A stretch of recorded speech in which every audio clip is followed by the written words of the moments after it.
Якутский педагогический колледж имени Степана Гоголева отмечает юбилей. Кузнице кадров исполнилось 100 лет, рассказывает Иннокентий Слепцов.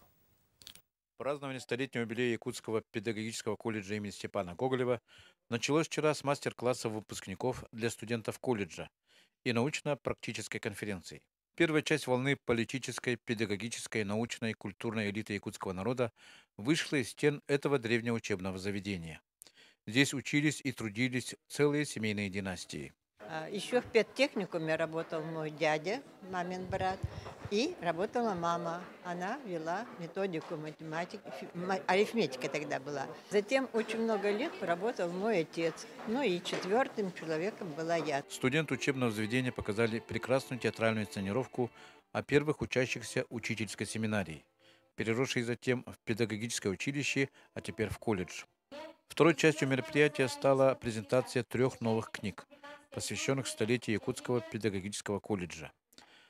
Главной из них стала большая книга с названием «Учительству я сердце отдаю», выпущенная под руководством директора колледжа Клавдии Копыловой, и награждение отличившихся лиц.